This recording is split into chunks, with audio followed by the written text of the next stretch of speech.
कार्यक्रम में मंच पर उपस्थित श्री संजीव सान्याल जी, डॉक्टर सरन और इस सभागार में उपस्थित सभी भाइयों और बहनों, सबसे पहले तो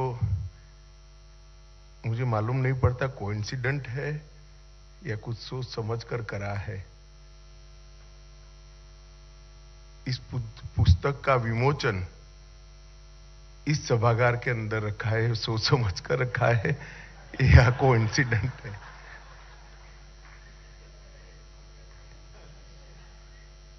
मित्रों, आज लाल बहादुर शास्त्री जी की पुण्यतिथि है। सबसे पहले मैं महान देशभक्त हमारे प्रधानमंत्री लाल बहादुर शास्त्री जी, जिन्होंने देश को सही रास्ते पर चढ़ाने के लिए देश की कई सारी देश बनने की प्रक्रिया को कुछ बोले बगैर भटके हुए रास्ते से सही रास्ते चढ़ाने के लिए बहुत बड़ा योगदान दिया। मैं इनको श्रद्धांजलि देकर इनके चरणों में नमन कर मेरी बात की शुरुआत करना चाहता हूं।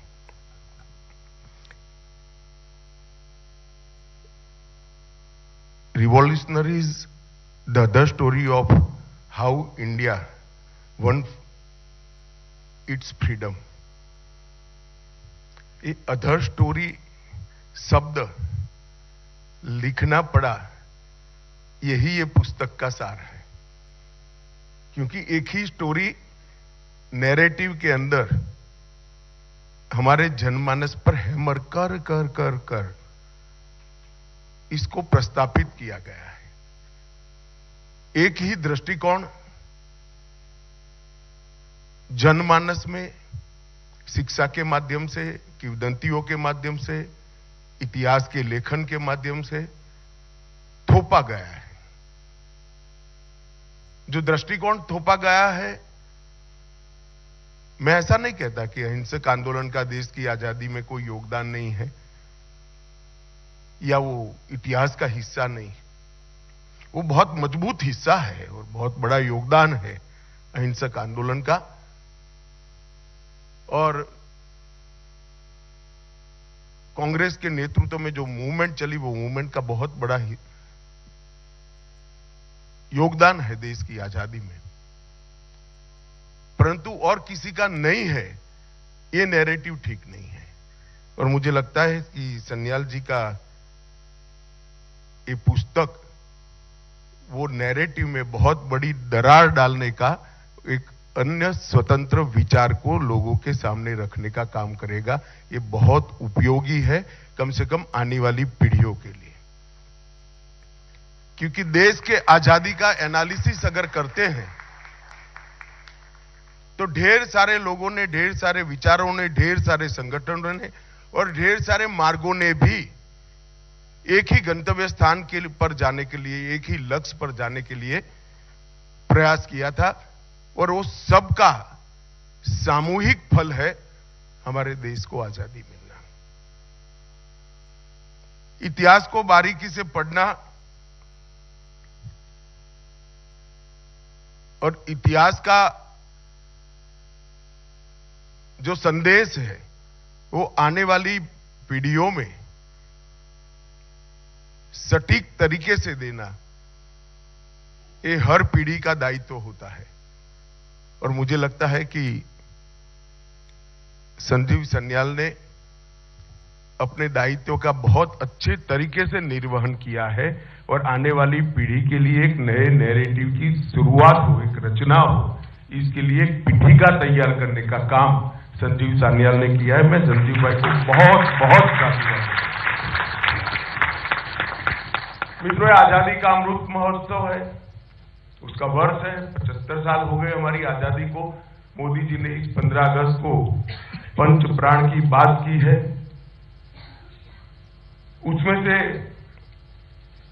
विरासत पर गर्व और गुलामी की निशानियों से मुक्ति, ये दो महत्वपूर्ण पंच प्राण है, पंच प्राणों का हिस्सा है।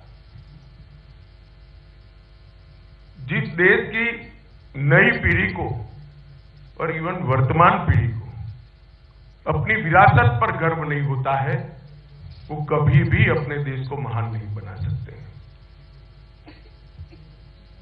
और गुलामी के काल में प्रस्तापित हुई परंपराएं, मान्यताएं और सोच को जो लेकर चलते हैं, वो शायद राजनीतिक रूप से तो गुलामी से मुक्त हो सकते हैं, परंतु देश की सोच को गुलामी से मुक्त नहीं कर सकते। ये जो मोदी जी ने कहा गुलामी की निशानी से मुक्ति, इसमें सबसे बड़ा अगर कोई क्षेत्र में काम करने का जरूरियात मैं देखता हूं तो हमारे इतिहास के लेखन और इतिहास के अर्थघटन दोनों को गुलामी की सोच से मुक्ति दिलाने की जरूरत है। ये प्रयास सबसे पहले एक भी शब्द बोले बगैर वीर सावरकर ने किया था। पूरी दुनिया, पूरा देश और अच्छे अच्छे देशभक्त सन 57 की क्रांति को गदर के नाम से जानते थे। पहली बार वीर सावरकर ने पहला स्वातंत्र संग्राम, पहला स्वातंत्र समर 1857 की क्रांति करा। वहीं से नैरेटिव को बदलने की शुरुआत की और आज संजीव सान्याल जी इस कड़ी को आगे बढ़ा रहे हैं। इसका मुझे बहुत बहुत आनंद भी है और एक प्रकार से संतोष भी है कि जो काम बहुत समय पहले शुरू होना चाहिए था, इतने समय के बाद भी अगर शुरू हुआ है तो ये स्वागत योग्य है। इतिहास कई सारी मान्यताओं को जन्म देता है, परंतु इतिहास हार और जीत के आधार पर नहीं लिखा जा सकता। प्रयासों के भी कई डायमेंशन होते हैं कि कोई विचार, कोई आंदोलन खड़ा हुआ हो सकता है, वो अपने गंतव्य स्थान पर न पहुंच पाया हो, सफल न हुआ हो। इसका अर्थ यह नहीं है कि जब कभी भी वो उद्देश्य प्राप्त होगा तब इसका कोई योगदान नहीं है। इतिहास को अगर हार या जीत के दृष्टि से ही लिखते हैं तो इतिहास को ठीक से नहीं लिखते। इतिहास को वास्तविकता के आधार पर लिखना चाहिए, प्रयासों के मूल्यांकन के आधार पर लिखना चाहिए और प्रयासों के सभी परिमाण, इसके सभी डायमेंशन का एनालिसिस कर इसका विश्लेषण कर लिखना चाहिए। तभी इतिहास अपने आप में परिपूर्ण होता है। और सशस्त्र क्रांति के इतिहास का भी ऐसा ही है। कई इतिहासकार ये प्रयास को विलुप्त करने में लगे, कई लोगों ने उसको कम महत्व दिया, कई लोगों को लगा कि भाई इनका क्या योगदान था आजादी के प्राप्त होने में। उन लोगों को मालूम नहीं है कि जब भगत सिंह जी को फांसी दी गई उस दिन लाहौर से लेकर कन्याकुमारी तक किसी के घर में चूल्हा नहीं जला था। हर बच्चे के मन में एक आग धधकती थी। हर व्यक्ति के मन में कभी न जिसका समन हो सके ऐसी देशभक्ति की ज्वाला जगाने का काम भगत सिंह की शहादत ने दिया था। अगर आप भगत सिंह शहीद हो गए और देश आजाद नहीं हुआ इसके आधार पर ही इतिहास लिखते हैं तो ये मूल्यांकन ठीक नहीं है। मैं सिर्फ भगत सिंह जी के लिए नहीं कह रहा हूं, समग्र सशस्त्र क्रांति के योगदान को इसका मूल्यांकन करना है तो वो आइसोलेटेड नहीं किया जा सकता। मेरे जैसे कई लोग मानते हैं कि सशस्त्र क्रांति ने जगाई हुई देशभक्ति के ज्वाला के आधार पर ही कांग्रेस का आंदोलन सफल हुआ था। मैं मानता हूं और मैं इसको सिद्ध भी कर सकता हूं, आज नहीं करना चाहता परंतु मैं सिद्ध भी कर सकता हूं कि अगर सशस्त्र क्रांति की समांतर धारा न चली होती तो शायद कई दशक और लग जाते। समग्र देश के अंदर बंकिम चंद्र चट्टोपाध्याय ने सिर्फ वंदे मातरम लिखकर चेतना को जागरूक किया था, क्या इसका कोई योगदान नहीं है? समग्र देश के अंदर गदर पार्टी के पूरे प्रयासों ने अनेक जगह पे एक जबरदस्त चेतना की जागृति की, निर्माण भी किया था चेतना, सुसुप्त चेतना को जागृत भी किया और चेतना का निर्माण भी किया। क्या इसका कोई योगदान नहीं है? इतिहास के अंदर उसको इस प्रयासों का जो उचित सम्मान मिलना चाहिए था, दुर्भाग्य से नहीं मिला है। क्योंकि मैं राजनीतिक क्षेत्र में हूं, इससे ज्यादा इसकी मीमांसा करना नहीं चाहूंगा, क्योंकि वरना अकारण ही ये राजनीतिक विषय बनेगा। परंतु आजादी के बाद जिनकी जिम्मेदारी थी हमारे इतिहास को हमारे दृष्टिकोण से लिखने की, आजादी के बाद जिनकी जिम्मेदारी थी कि हमारे स्वतंत्रता आंदोलन को भारतीय दृष्टिकोण से मूल्यांकन करके युवा बच्चों के सामने रखने की, मुझे लगता है इसमें कहीं न कहीं चूक हुई है। अंग्रेज तो चले गए थे, मगर जो अंग्रेजियत छोड़कर गए थे उसी चश्मे से पढ़कर इतिहास को लिखा गया, और इसके कारण ये पूरा कंफ्यूजन आज हमारे सामने है।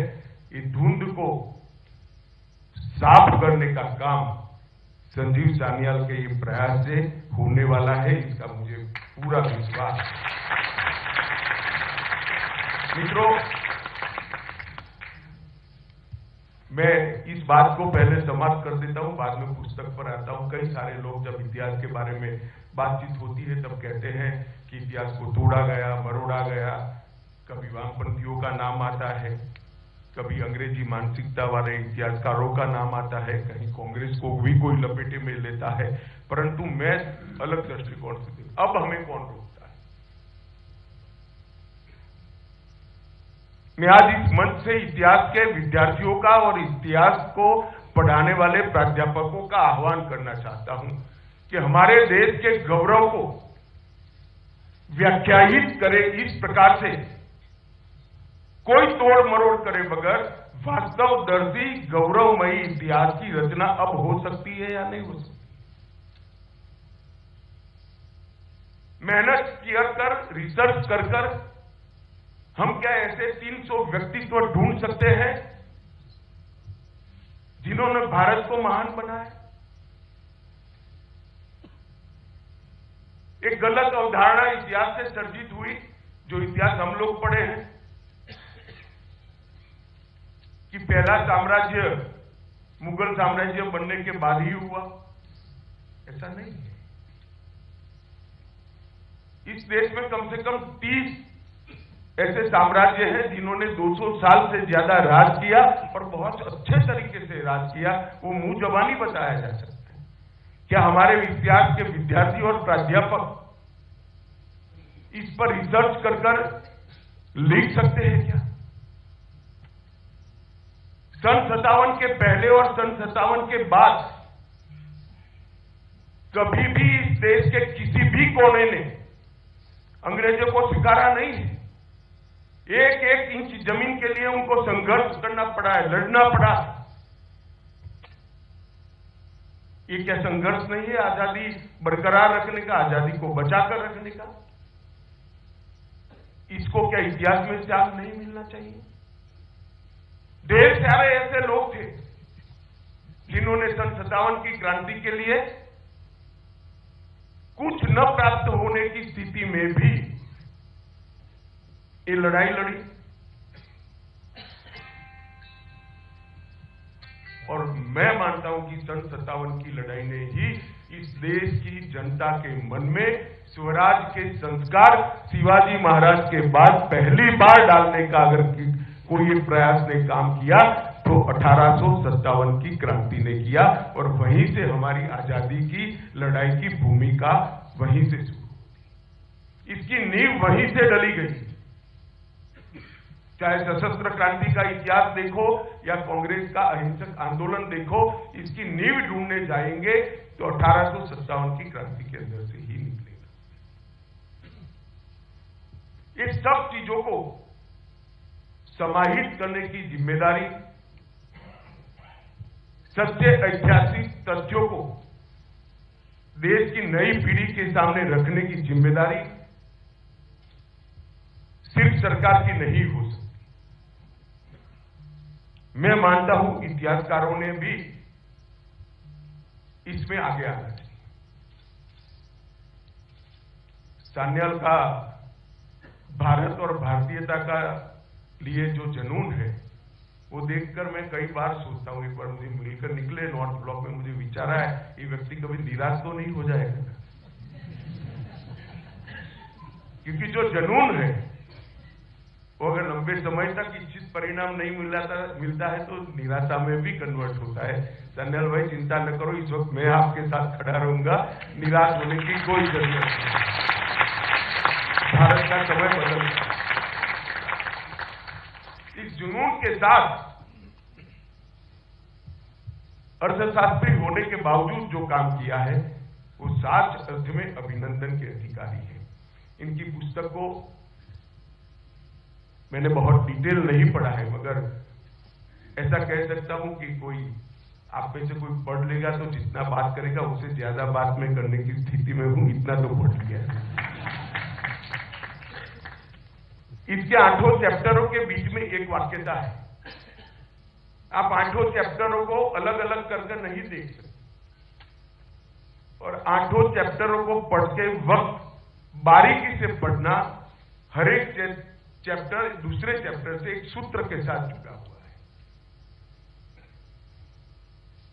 मैंने तो बंद कर दिया है अभी सार्वजनिक रूप से लिखना, वरना मैं इस पुस्तक की विवेचना करता तो बहुत अच्छी करता है, इसका मुझे विश्वास है। ये 8 चैप्टरों के अंदर सिर्फ क्रांतिकारियों का वर्णन नहीं है, क्रांतिकारियों के आदर्श, क्रांति की सोच की व्याख्या, उनकी मानवीय भावनाएं और उन्होंने अनुभव की हुई त्रासदी, इस सभी को बहुत अच्छे तरीके से इन्होंने मोतियों की तरह एक माला में पिरोने का काम किया है। और इस पुस्तक की सबसे बड़ी सिद्धि यह है कि आज तक सशस्त्र क्रांति के इतिहास को छुटपुट व्यक्तिगत प्रयास बताया जाता था। ये पुस्तक पढ़ने के बाद आप सबके मन में स्पष्टता हो जाएगी, ये छुटपुट व्यक्तिगत प्रयास नहीं था, बहुत अच्छे तरीके से एक सोच के आधार पर किया गया सामूहिक प्रयास था, परंतु संख्या कम थी इसलिए छुटपुट दिखाई पड़ा।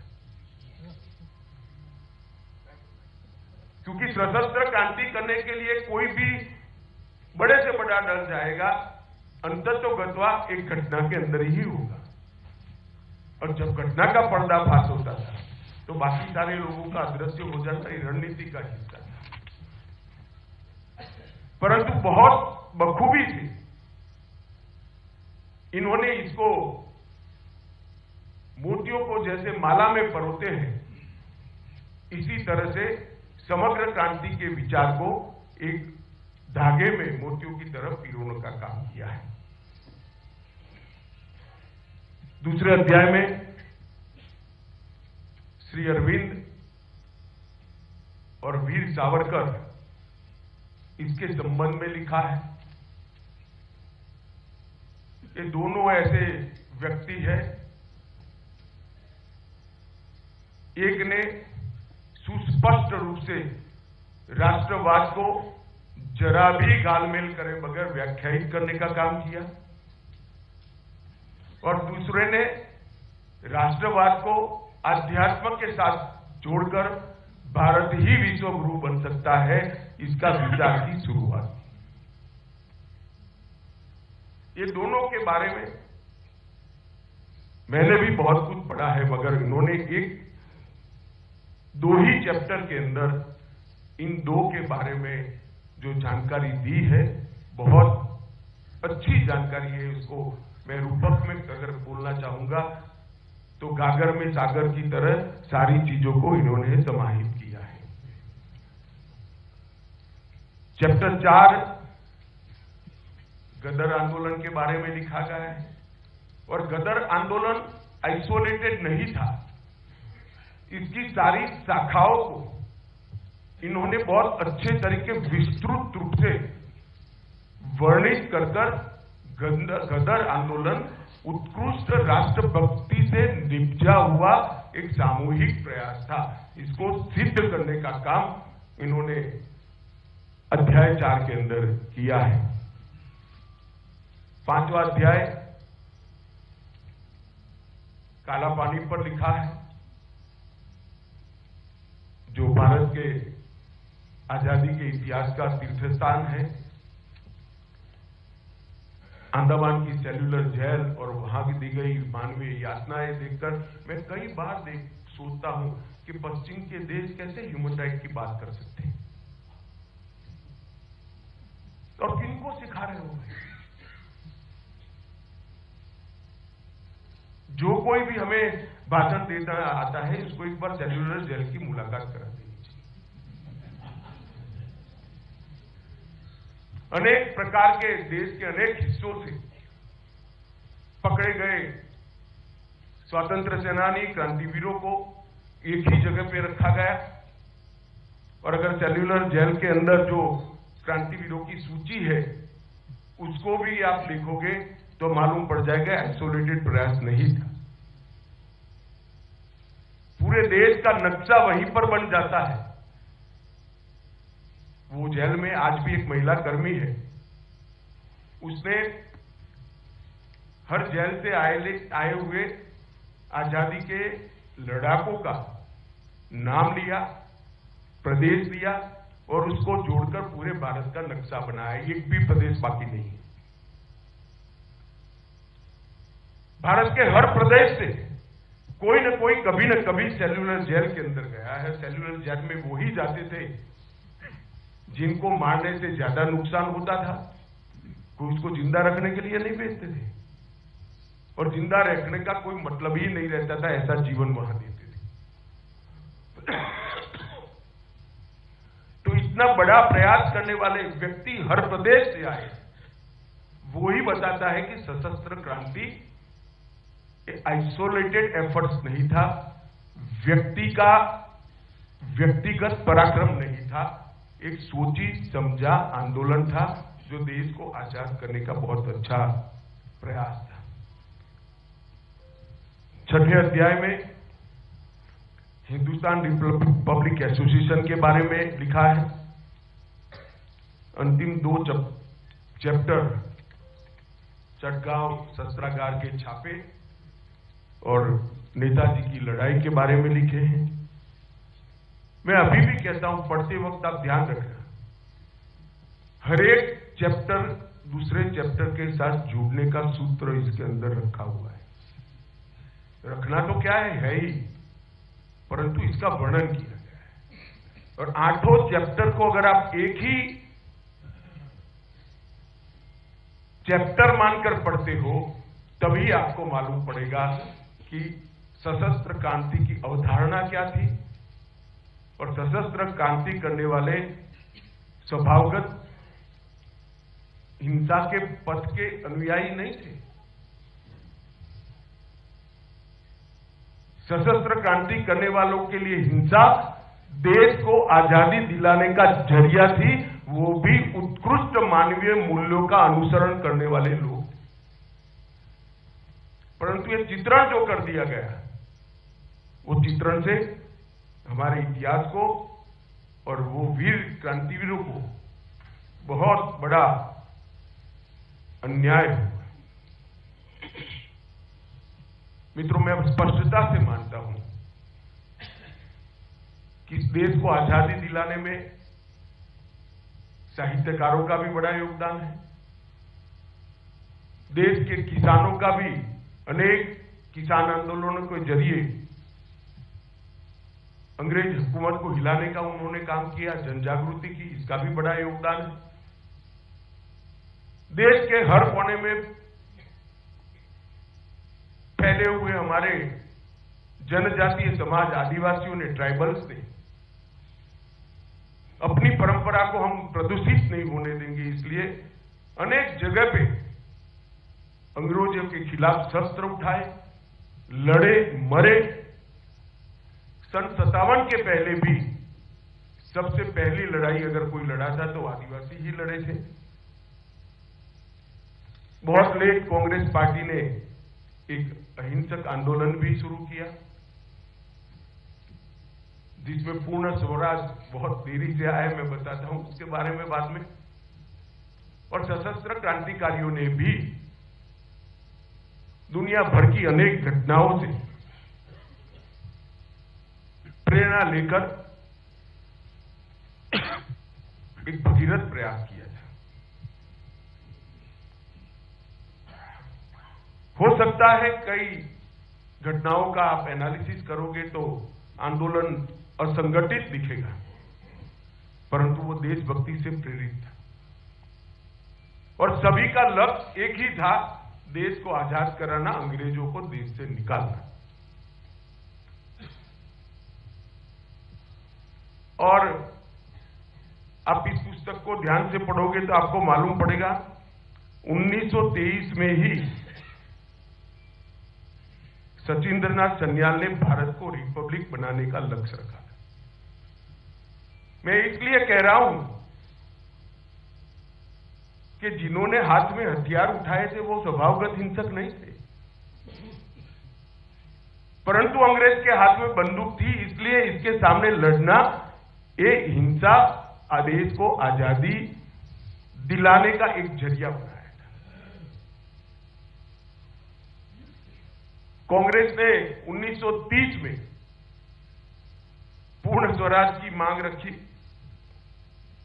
और हिंदुस्तान रिपब्लिक आर्मी एचआरए ने न केवल पूर्ण स्वतंत्रता का लक्ष्य रखा, परंतु सार्वभौमिक वयस्क मताधिकार की भी वकालत उसी वक्त कर दी। मैं उनकी दूरदृष्टि का परिचय हो, इसके लिए आपको ये बात बताता हूं। उस वक्त कांग्रेस के अधिवेशनों में मताधिकार की चर्चा तो थी ही नहीं। आजादी कितनी मात्रा में अंग्रेजों से नेगोशिएशन कर प्राप्त की जाए, इसकी चर्चा चलती थी। परंतु उस वक्त न केवल संपूर्ण आजादी, हर वयस्क को मतदान, मताधिकार, इसकी भी चर्चा की। और 20वीं सदी में ही शुरुआत में 1909 में वीर सावरकर ने कहा था, अगर सशस्त्र क्रांति को सफल होना है तो इसका अखिल भारतीय स्वरूप तय करना पड़ेगा। और उन्होंने अभिनव भारत की स्थापना इसी के लिए की थी। और देश आजाद होने के बाद अभिनव भारत को बंद करने वाले भी वीर सावरकर ही थे कि अब अभिनव भारत का उद्देश्य समाप्त हो गया। मैं इसलिए कह रहा हूं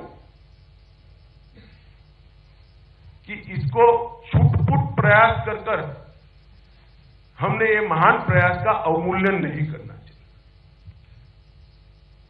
इसको किसी व्यक्ति की व्यक्तिगत देशभक्ति कहकर, व्यक्ति की व्यक्तिगत देशभक्ति ही अपने आप में बहुत महान होती है, परंतु एक समूह एक विचारधारा के तहत देश को आजाद कराने का प्रयास कर रहा था, उसको हमें समझना भी पड़ेगा, स्वीकारना भी पड़ेगा और प्रचारित भी करना पड़ेगा। सिर्फ समझने से कुछ नहीं होगा, उसको मन से स्वीकारना पड़ेगा कि मेरे देश को आजाद कराने के लिए ढेर सारे लोगों ने अपने जीवन का सर्वस्व बलिदान कर दिया। कई बार घर की कुकड़ी हो गई, कई बार परिवारजनों को जेल में डाल दिया, कई सालों तक कोई अंडमान निकोबार के काला पानी की सजा भुगतता रहा, कई लोग फांसी के फंदे पर चढ़ गए। और इस प्रयास को हम व्यक्तिगत प्रयास नहीं कह सकते, इसको विफल प्रयास भी नहीं कह सकते, क्योंकि इसी के आधार पर हर जगह पे देश में आजादी की चेतना जागृत होती गई, दृढ़ीभूत होती गई और परिणाम लक्षित दिशा में आगे बढ़ती गई। इन्होंने आजादी की चेतना को जागृत भी किया, उसको दृढ़ भी किया और चैनलाइज करके एक दिशा में ले जाने का काम भी ये सशस्त्र क्रांतिवीरों ने किया है, ये हमें स्वीकारना ही पड़ेगा। उनका network Germany, Singapore, Ireland, Canada, America और इंग्लैंड में भी नेटवर्क फैलाकर इन लोगों ने काम किया। अभी के प्रधानमंत्री और उस वक्त के गुजरात के मुख्यमंत्री नरेंद्र भाई जब मुख्यमंत्री बने गुजरात के, तो मोदी जी ने श्यामजी कृष्ण वर्मा की अस्थियां इतने सालों के बाद वहां से वापस लाने का काम किया, क्योंकि श्यामजी अपने बिल में कहकर गए थे कि मेरी अस्थियों को एक बैंक के लॉकर में रखना, जब मेरा आदेश आजाद हो तभी मेरी अस्थियों को मेरे देश में लिया जाए, मैं गुलाम देश में मेरी अस्थियों को भी नहीं जाने दूंगा। क्या और इस प्रयास को कोई कैसे छुटपुट प्रयास कह सकता है? इस श्यामजी कृष्ण वर्मा तैतरीय उपनिषद का सबसे देश में उस वक्त उस जमाने में सबसे विद्वान व्यक्ति थे, संस्कृत के स्कॉलर थे। तैतरीय उपनिषद पर उन्होंने लिखे हुए टीकाओं को मैंने पढ़ा है, इनकी विवेचनाओं को पढ़ा है। इतना विद्वान व्यक्ति सब कुछ छोड़कर, देश छोड़कर वहां क्रांतिवीरों का प्रेरणा स्रोत बना। एक के बाद एक देश बदलते गए। सरदार सिंह राणा हो, मैडम कामा हो,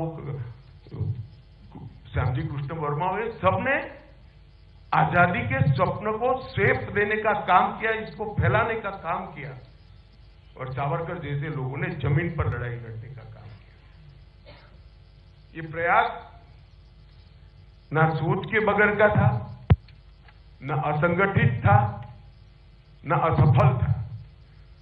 ये प्रयास एक सोची समझी विचारधारा के आधार पर किया गया प्रयास था।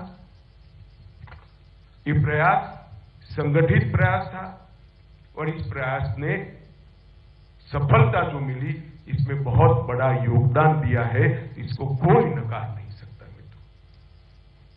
और ये बात आज सन्याल के पुस्तक से नई पीढ़ी के हाथ में जाएगी। मैं एक वाक्य बोलना चाहता हूं, मैं एडवांस में ही कह देता हूं, मीडिया है, वाक्य मेरा नहीं है, तो मुझसे न चिपकाया जाए।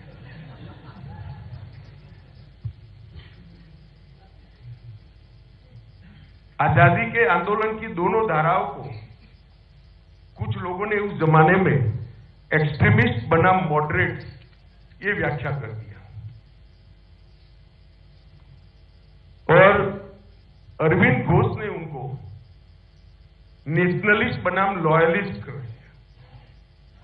अब ये मैं नहीं कह रहा हूं, श्री अरविंद घोष कह रहे थे। मैं नहीं मानता इस 130 करोड़ की आबादी में श्री अरविंद घोष की व्याख्या और उनके उद्देश्यों पर कोई भी सवाल उठा सकता है। मेरा बस इतना ही कहना है, मेरी कोई टिप्पणी नहीं। मगर हमने इतिहास को एक्सट्रीमिस्ट बनाम मॉडरेट की धारा से निकालकर वास्तवदर्शी बनाना पड़ेगा। अहिंसक आंदोलन का भी योगदान है, इसको हम नकार नहीं सकते, परंतु इसका महिमा मंडन करने के लिए हजारों लोगों की तपस्या, जीवन के बलिदान और कुटुंब के कुटुंब फना हो गए, इसको कैसे नकार सकते हैं? और उसको नकार कर देश का इतिहास नहीं बन सकता है।